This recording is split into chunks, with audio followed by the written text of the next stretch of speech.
Daghan sa atong mga kababayan ang nagtukod sa ilahang nagkinaiya-iyang mga negosyo. Isa na diri ang pagtinda sa street foods. Ang street foods kinatawag usab nga pangtawid gutom ilabi na sa mga katipid ug sa mga estudyante. Og karong adlaw na ami suruyon nga successful vendor ni ining ginatawag nga street foods. Si Auntie nagtinda sa atong paborito nga patok sa mga Pinoy.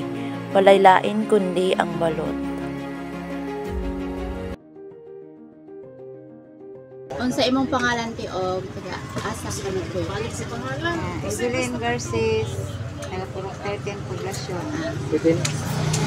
Unsa nga pamaagi nimo ti nga gibuhat nimo para makalahutay ka sa imong pagpaninda? Bisag kinahinay, lahutay lang gid gyapon paninda. Ano nang balag ginagmay basta kanunay. Basta kanunay, lahutay lang gid gyapon. So kanang unsa nga problema ti imong mga naagian sa imong pagpaninda? Problema kanang mag-ulan, problema kadit ni halin hinay. Oy mga tao kaayo mga tao. Palit. So sa kanang sa mga imo mga problema ti kanang unsa mga pamaagi nimo ani or mga solusyon nimo para kanang imo haning malagpasan nga kanang bisag ulan ti unya si kanang naara gyapon mga mapalit ginagmay unsa mga pamaagi ana para imo nang malagpasan sila ang problema. Ang mahalin-halin na nga magyapon pero dili jud kaayo kay ulan man. Mo jud no ulan jud imong kalaban ano. Basta maninda ka ulan jud imong kalaban.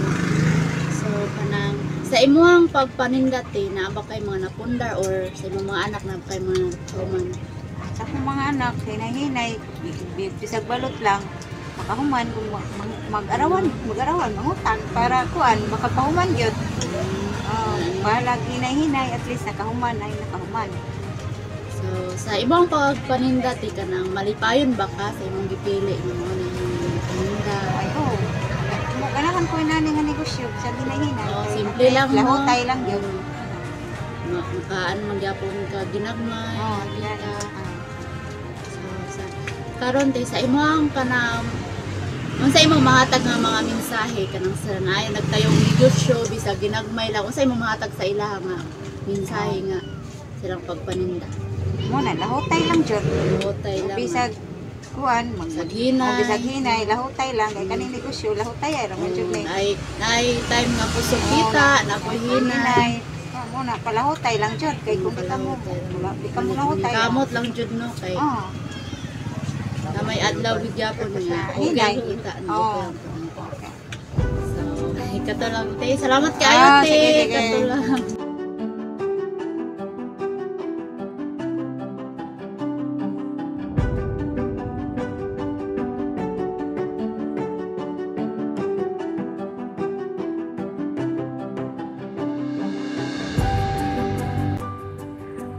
Paghuman sa among paghinabi kay Auntie, gipatilaw mi niya sa iyahang baligyang balot.